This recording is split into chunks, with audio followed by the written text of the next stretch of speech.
welcome to episode 26 of A Trouble Shared, a podcast where two comedians try and heal the world by solving one of your troubles, one at a time. My name is Johnny Cochrane, but I'm not here alone. No.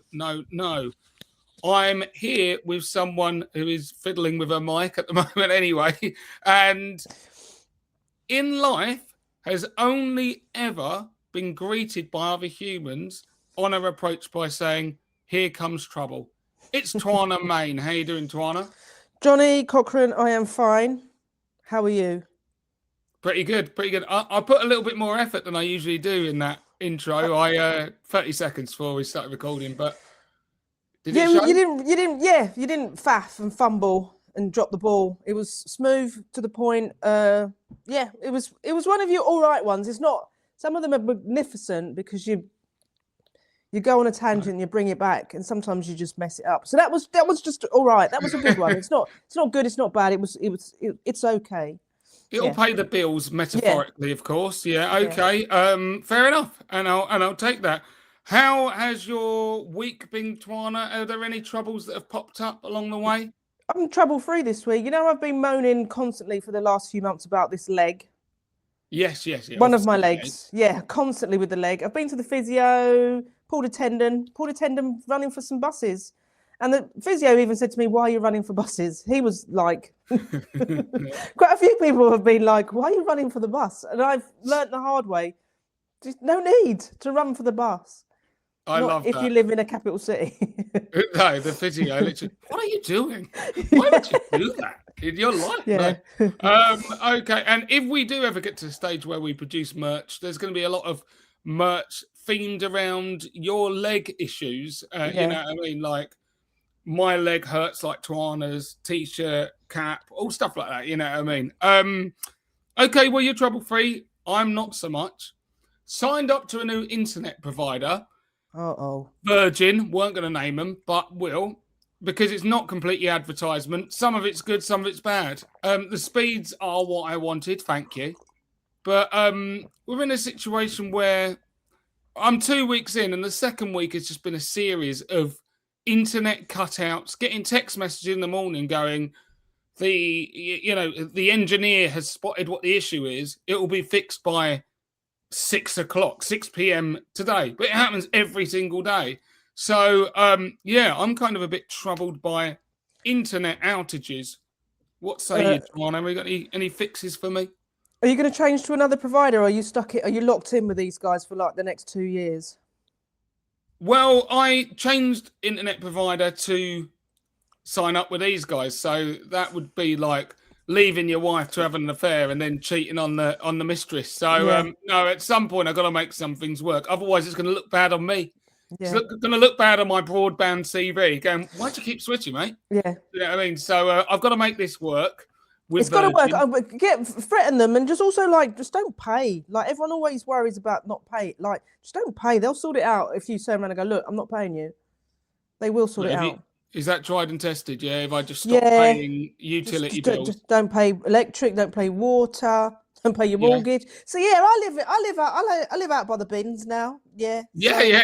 I'm sticking to my guns on it, Johnny. Don't pay. You basically have suggested living life like you're playing a game of Monopoly, and I think the only part of the Monopoly thing that might catch up with me is go to jail. You know, there's not even free parking around these parts. So, all right, Twayna, well, I appreciate your efforts to ease my troubles, but I might go it alone and try and cut a different course. But that's fine. It's fine. We're all posted. Yes. Send me a postcard, like, or a postal order to the bins, Twayna at the bins, and I'll get back to you. If I'm not in, leave it with a rat next door. He'll get it to me. Twayna, you ready to solve some problems? I am, Johnny. People's woes. Well, let's just jump into it, shall we? I feel so down after my walking group decided to leave me out of our weekend walk. I've been running the club for a few years now, and every week I look forward to socialising and getting out of the house. I'm a 50-year-old single woman with no children. Every week I usually organise a walk for the group, which consists of about 10 people, but a fortnight ago, I was forced to cancel as I was feeling under the weather. At the time, everybody didn't seem to mind, and I even suggested that they go without me. Yet ever since, I felt completely isolated by them. Last weekend, when I sent a message into our group chat about our next walk, everyone seemed keen, but eventually dropped out one by one at the last minute. At the time, I didn't think anything of it, but then the next day, photos of them all together popped up on my Facebook. Now I'm convinced I've been shut out, and I can't understand why. What do you reckon, Twayna? Facebook woes for the 50 pluses. Dear Lord, get off Facebook for one. That's not the problem for you. You are like, you've been ghosted by your pals. But for me, it's just like, your pals are a nuisance and they sound annoying, but get off Facebook. It's always going to make you feel worse every time you log into Facebook. So get off Facebook. Just get a new set of friends. They weren't the ladies' walking group for you, it turns out. Fair weather friends. You were a bit poorly one week. They moved on without you. Therefore, they are not the friends that you need in your life. Start up a new group. Maybe on Instagram, Friends Reunited, something else. Just move away from Facebook.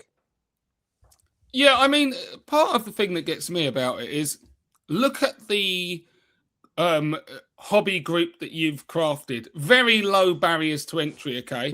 And in terms of trying to make people jealous, just go out walking. You know what I mean? You might have other people involved in your new walking group that don't even know they're part of it. Just get involved in the morning commute and just start taking pictures with you and other people just trying to get to work. Just being like, sorry, just me out with my new walking group. That'll make them jealous. You don't always need to go rambling with this rogue 10 that have left you out. And I say that, I'm being a little bit playful. But obviously, as you get older, and this is a lady with, as she said, no children, didn't sound like there's a significant other by the sounds of it as well. Might have assumed that. But obviously, hobbies that bring you together with other humans and having, fun times in whatever way it is, that is important as you get older. And so I can understand where if you feel a little bit isolated in a situation, it can play on your mind. But considering the nature of this group doesn't really sound like it needs, mean girls politics about it. You walk, for goodness sake. You know what I mean? It's not hard. Like maybe you're over-egging your own involvement in it. Yeah, I just set up the walks. Oh, do you lay concrete out? Do you? No, you told everyone where to meet. Meet you by the post box outside the Sainsbury's on the high street. That's all you've done at 11 o'clock. They can do it without you. Exactly. Maybe this might teach a little bit of humility to this organizer.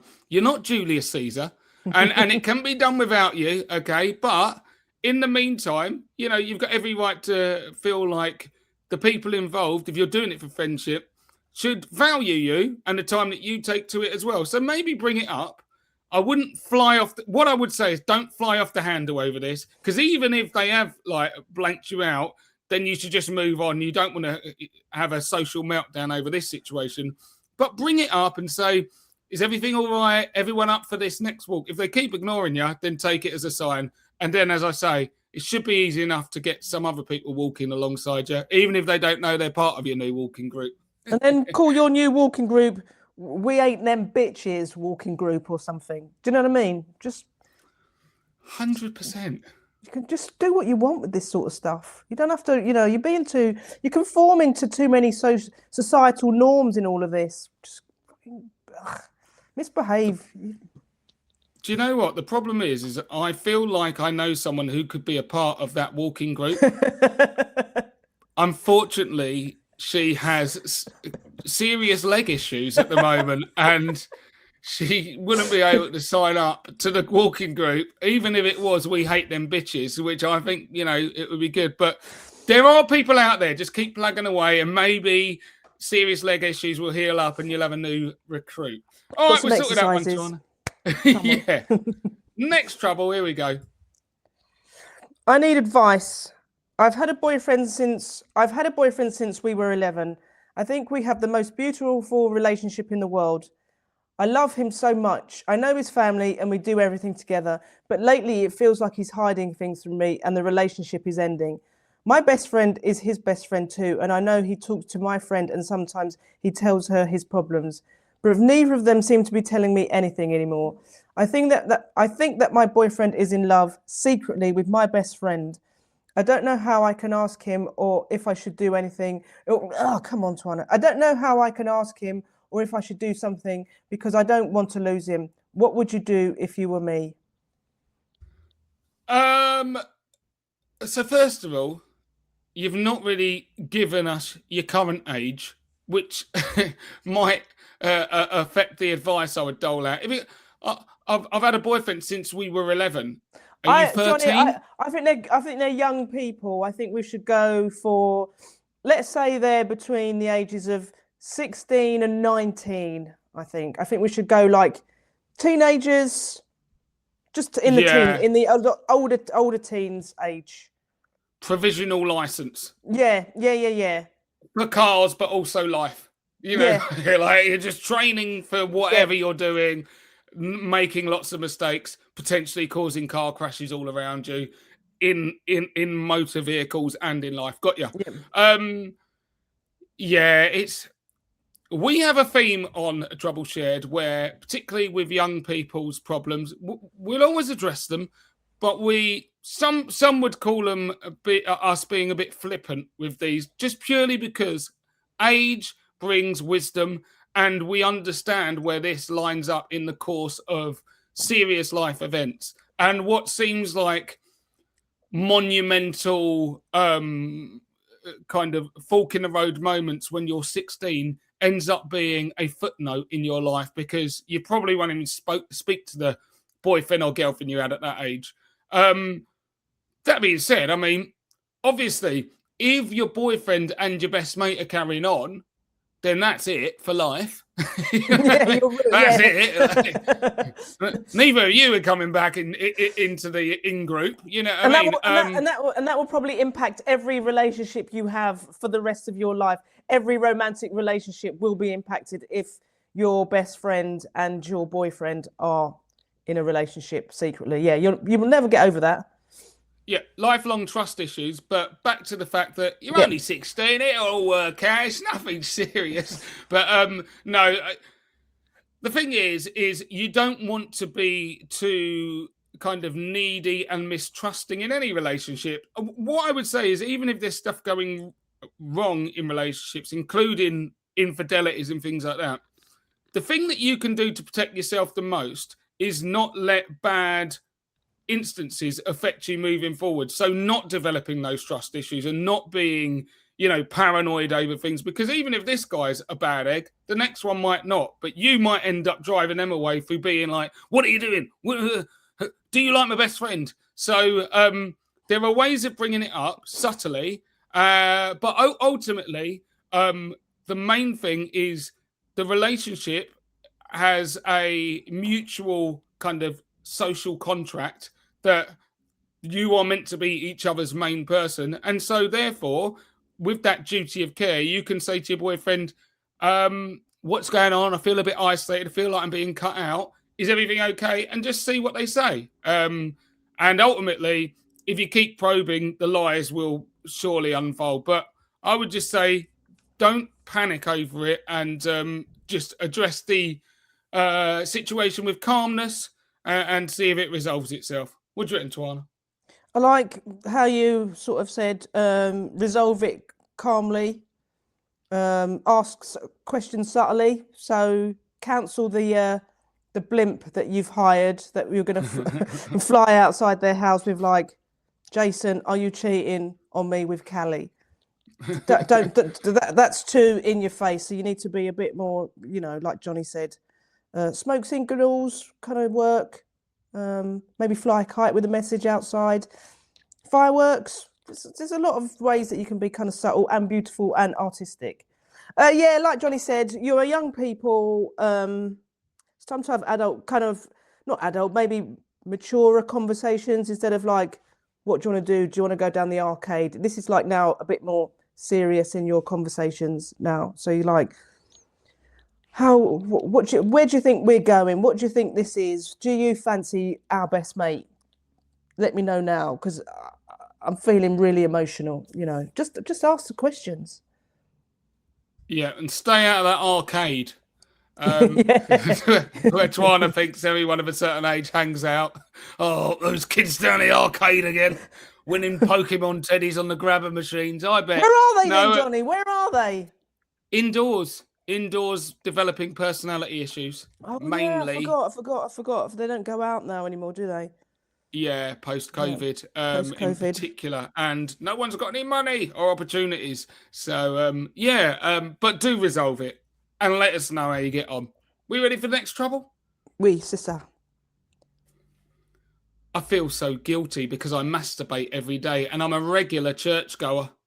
I've been brought up in a strict Catholic household, so I've been told that it's wrong to self-pleasure. I'd love a relationship, but I've never found that special person. I'm a man of 26 and I don't think I'm gay, but I look at all kinds of pornography. I work as a sales rep, so the job is stressful with targets to meet, and I can't wait to get home each night so that I can relieve myself sexually. I've even used objects, including household items, on myself to enhance the feeling when I climax. I'd love to buy a sex toy, but I daren't. My parents would be so disgusted with me if they knew what I did in private. Twayna, what do you reckon about this one? Buy a sex toy and stop using household objects. A sex toy is, designed for such that do not go. Household object, what are you using? A whisk? I don't know. There's a lot of stuff that's that's not suitable for this kind of stuff. Like I'm scared for this person. What's going on? Like, yeah. I mean, you don't need to tell your parents because you're 26, right? You seem to be having a mixture of things going on, like shame around pleasure. Pleasure is fine, but stay away from household objects. Maybe stay away from lots of porn. I think you need to be meeting people in real life, having real conversations, maybe take a bit of time off work. Just, there seems to be a lot of sort of stress and then sexual relief all like mixed into one, and it's kind of like have the pleasure for pleasure's sake and not having it as a release from stress and shame and all of this stuff. But as I've said a few times, get involved with sex toys and lubricants, because you're gonna come a cropper and find yourself an A&E, and then you're gonna have to explain why you've got like a plunger up your bum hole, and no one wants that conversation. No, they don't. I've not had that conversation. Don't accuse me of it. Yeah, why have you not had that conversation yet, Johnny? No, and first of all, yeah, as Twayna said, make sure it's not a whisk as well. Don't ever do the whisk. Not only is it dangerous, but you ruin the enjoyment of all the baked goods in your house. No one can trust a birthday cake. Yeah. Now, overall, do keep doing whatever you want. Anyway, enjoy yourself, explore your body. I'm all for it. Your parents don't need to find out, but God will be watching. And he thinks you're a dirty little fucker. Yeah. And he would never eat a cake that you bring round to his. He's seen the whisk. He's seen it. Don't put that back in the drawer. No, look, I'm being serious. I would not on this pod tell anyone to step out of their faith or anything like that, but it sounds like you might be having bigger kind of existential crisis with your faith as well, because you've kind of realized that that is not covering all aspects of life for you, and some of the ways that it was dressed up for you or your upbringing don't seem to cover the full spectrum of your life. And I don't think you should feel shame for that, which is part of it. It's clearly not just because your mum and dad, want to know what you're doing in the bathroom when the door's locked. So I think that maybe you do need to look at things on a more broader scale of what you believe, what you want out of your life, and really start trying to come away from shame. The fact is as a kind of ethos of this pod, it's always, if you want to do something that you enjoy and you're not hurting anyone else, then do it. You shouldn't feel this shame because society tells you not, or your religion tells you not to. Do stuff that, makes you happy, because we're not here for long enough without it. So If you want to explore your sexuality or, household objects, maybe buy a separate batch. That's what I would say. Yeah, and plastic silicone ones, I would guess, not the metal ones. Definitely not the metal ones. No. But again, I wouldn't know. I actually am making it sound like I do know, and I actually don't know. So, I don't know, but still. Johnny, I'm looking at your eyes, and you're not looking at me. What's going on? Can't focus. No. You keep blinking, Johnny. I'm like Eminem. Palms sweaty, knees weaker. No, go out there, enjoy yourself, and explore what it is that makes you happy. But don't worry about that. This thing at the end. Your parents would be disgusted if you knew. Who cares what your parents think? They don't need to know. And maybe if you are living, I was getting that vibe. If you're living with them, move out, strike your own path. Anything else on that one, Twayna? I think we've sorted it out. There we go, knocked out of the park. Here we go, next one. I feel I've been totally conned by my girlfriend. I met her online in 2023, and for the first 6 months, we just talked. She was very friendly and funny, and I really looked forward to her calls each night. We finally arranged to go away for the weekend, and as soon as we saw each other, it was fantastic, like we'd known each other for ages. The sex was great too, and we were both really sad when the weekend was over. But since then, things have never been the same. We still speak, but only meet up when she wants me to buy her things. It's like there are two sides to her. I now get the feeling she doesn't like my clothes or my opinions, and I often feel I just annoy her. Where did I go wrong? I love the way this has been phrased. Totally conned by my girlfriend. Like you've been missold PPI, missold a girlfriend. I can understand from the parameters of all of this, though, why you'd feel a little bit led up the garden path, as it were. 6 months chatting to meet, and then you get on and get sexual and stuff like that would suggest to anyone really that they were feeling like things are moving along the right path. And then if you're saying that it's gone completely backwards since then and it seems to be more of a parasitic relationship, then you've got every right to feel a little bit confused as to how you got here. But on the same note with these kinds of things, I believe the great philosopher Janet Jackson once said, "What have you done for me lately?" And your most prescient stimuli in a relationship is what has been happening recently rather than the glory days when you first got together. And if the relationship now is, I'm only meeting you if you take me out and buy me things, then that's not really, anything that's that worth saving or investing more time into. Where did it go? I don't know where did I go wrong? I don't think you've gone wrong, but maybe she has had a change of heart.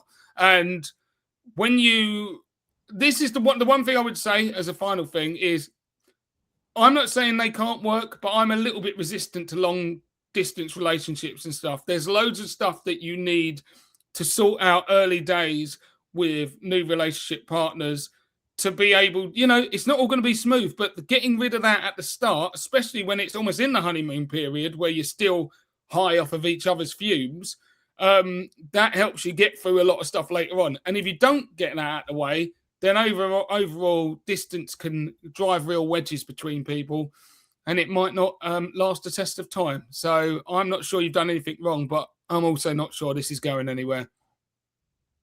I don't think it was really a relationship, really. From the get-go, possibly. It's quite a long time to be chatting to somebody. I mean, chatting to somebody online for 6 months and then not meeting them and then calling. Do you know what I mean? It's just like sometimes relationships happen in like you need to be in the same space. You need to know each other quite well. And so you've slept together, great. You had a weekend, that was nice, but maybe that's all it was. Enjoy the memory of what it was. I mean, if she only wants you for, to buy her stuff, do you want to just keep buying this person's stuff and not feel wanted? No. So call it a day, move on, find somebody who doesn't find you annoying and, likes your opinions and likes what you're wearing. There's loads of people out there who'll probably like what you're wearing. I might, enjoy your conversation. Has kept herself out of legal stipulations. They were going, probably would like what you're wearing. She's not committed fully to it. And to be clear, you've not actually cleared up whether this person talking, this could be someone off Babe Station, couldn't it? You know, you just call her every night for 6 months, that kind of relationship. Maybe she's met you once because you're going to buy something. It's not really a relationship, as Twayna said. And maybe realise, or I believe they call it these days, reading the tea. Is that right? Reading the tea leaves? So. Something like that. Something like that, I don't know. Next trouble. I saw on social media that my best friend's husband has a new girlfriend. My friend only passed away in February. I was devastated when she died. She was 52 and had a brain tumour. She died 3 months after her diagnosis, leaving us all in shock. My partner and I are both 53, and we've been supporting her husband. We helped with the funeral arrangements and made a pact that we'd go out for dinner together regularly. I don't do social media, but our daughter asked me whether I recognise my friend's husband's new girlfriend. He had stated that he was now in a relationship with her. It's too soon. It's as if he was seeing this girlfriend before my friend died. We are meeting him for lunch next week. How do we address the elephant in the room when he's not mentioned this to us? What do you reckon, Twayna? Jesus, this is a real trouble, Johnny. Like, we have, there's me with my silly leg. There's 11-year-olds with broken hearts, but this is the real deal, isn't it? Ignore it. That'd be my advice. Pretend you don't know and wait for him to tell you himself. Otherwise, unless you want to make it awkward. Do you want to make it awkward? I don't think they want to make it awkward. Unless you want to make it awkward. I seem to be talking to myself now. I'm trying to work out what I would do in this situation. As I am a renowned low-level hothead, I'd probably just go shout in his face, like, what the fuck have you done? She's not been dead that long. What's wrong with you? You fucking shitbag. But not everyone's like me, Johnny, so just ask him how he is. Ask him what he's up to. Ask him if he's met anybody. He's grieving too, possibly. Grief affects people in different ways. So maybe this is the way that he's grieving, by just jumping into bed with somebody else and getting his end away like a dirty bugger. But, like you said, Johnny, we're not here for long. Yeah. So there's a couple of things here. I actually know someone, a family friend, where something like this happened as well. And it was months after his long-term wife passed away, and then he had a new girlfriend. But and obviously they were at a later stage of life as well, But the thing is it's very hard, because basically if your argument point is it's too soon, okay, tell me how long not too soon is. So is 3 months okay? No. Is 4 months okay? No. Is 5 months? Is 6 months? Like, are you going to come out with on 365 days down and just do a Leonardo DiCaprio meme with a glass of champagne, going, take it away, go and get yourself a no? Come on, it is what it is. As you said, not everyone grieves in the same way, and there might be, particularly with something like this, where, I mean, obviously they said it was only 3 months after her diagnosis, but since finding out that she was terminally ill, it's been about 6 months, call it, right?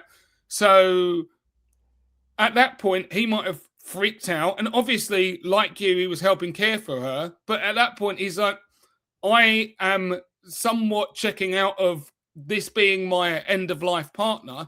And so maybe it's 6 months worth of him thinking, I don't want to die alone, or whatever is driving him. But, it's not like she died and he went, right, I've got a girlfriend. It doesn't always happen like that. And part of the fact is once he's got his head around, because it wasn't like a car crash. It was, and I'm not trying to get too morbid about it. It's that there was a little period where he was starting to come to terms with the fact that he was going to be alone. Maybe that scared him, and maybe he went, listen, it's 6 months worth of working out that I'm going to need someone else, and he's just found someone else.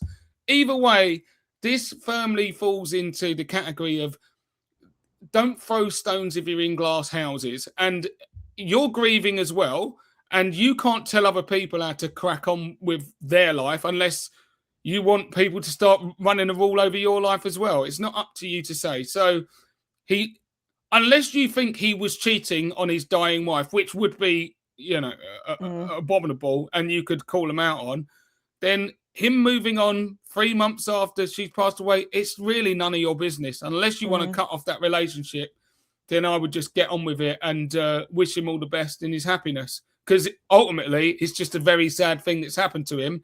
And he might be just trying to get some reasons for why he wants to live anymore. Maybe it's this, or, bumping himself off. You don't know. You don't know what's going on for people. So I would say be careful the way you tread around this one. Any other stuff on that, Twayna, or we sorted that? I think we sorted that one out, Johnny. All right, here comes the last trouble of episode 26. I'm a 63-year-old married man. Are there any medicines to sexually excite a woman? I have a 50-year-old who could benefit. What the fuck? I have a 50-year-old who could benefit from it, as she has lost her desire to have sex. Can you help? That's it. Yeah, I mean, there could be lots of different readings of this. Does the 50-year-old know that you're with her? Could be quite predatory. Like, is she locked in a basement? What's happening here? I have a 50-year-old who could benefit from it. And what kind of, it doesn't sound like you're talking about cracking at the oysters for dinner as an aphrodisiac. It sounds like you're going to be spiking her drinks with Viagra to get her randy. I don't even know what this guy is, what he's really playing at in terms of medicines. It just sounds a little bit too, it's not like, oh yeah, anyone ever tried chocolate and all this? It sounds a little bit too clinical for my liking. You know what I mean? Does she know that? Is she up for these therapies to increase her libido? Or are you, as I say, just going to be dropping Viagra's in a bedtime tea? I would say, ultimately, there's a lot of old men who can't let it go, isn't there, at some point? A lot of old men. It's at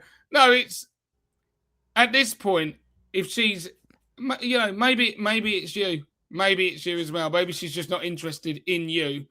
In which case, I would suggest have a chat with her, see if there's anything she wants to do to re-excite herself and re-stimulate that. And if not, then maybe it is something that you say, look, I'm really under-resourced in this department.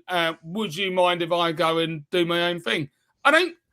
That is a fix to an issue. I don't care about the social stigma and stuff like that, particularly at a later age. If someone's completely lost interest in sex and they wouldn't mind, a person going off doing their own thing, there's nothing wrong with that as a solution. But, again, just trying to somewhat force Viagra down your spouse's friends. It's probably not the way to go. So I'm suggesting my help would be a conversation. Any thoughts from you, Twayna, on this one? So it's a 63-year-old married man who is he married to this 50-year-old person? I'm not sure. It's a bit vague, isn't it? It's like there's just a 50-year-old that he would like to excite with some lady Viagra. But this thing is like she's lost her desire to have sex with who? With you? Like, who are you to her? Like, are you just somebody that he sees down the post office like once a week? It's like, and she just might, she's just dealing with everyone's parcels. She's not out there flirting. She's just being professional. That's not her desire to not have sex with you. She's just doing her job. Like, I'm confused as to this woman, as to her relationship to you. You said you're married. I don't think you're married to this person that you're talking about, which is why you're interested in drugging her, really. This is fair. Maybe we need to get more information from this person and pass it on to the authorities, John. I don't want us to be a year's time in court going, right, so you remember that? Yeah. Johnny and Twayna, do you remember that time you had that thing and you laughed it off as a thing and then you sort of said, yeah, we can, if you use this website, then you can get this medicine, Anyway, so this man, blah, blah, we don't want to be witnesses in a court case, Johnny. which is I'm worried this man is trying to make us accessories after the fact.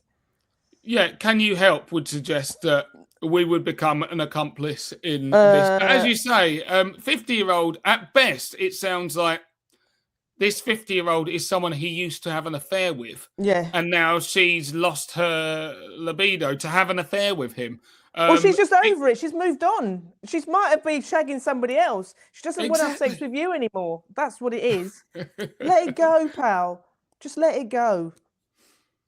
It's, and then we'll find out one day that this guy was a doctor as well. And he's just a bad doctor. Didn't know his medicines. For this one, we can't help. We won't help. Sometimes at a trouble shared, we have to turn around and say no. I would say conversations. Nothing wrong with conversations, because then it would mean that everyone's consenting at that point if there's an open conversation about what's going on. So that's my one, conversation, but absolutely not going to give you a list of best ways to induce sexually a partner. And do let us know more about you and your whereabouts in case anything goes rogue and we need to lawyer up. Yeah. So that's it though, Twayna. We've banged it out the ground again. 6 more troubles, sorted right out. And they'll never thank us, will they? Ever. No. It's such a shame. Such a shame. But this has been fun. We'll be back next Tuesday with more of your troubles getting solved. And until then, all that's left for me to say and remind everyone is a trouble shared is a trouble halved. Bye-bye.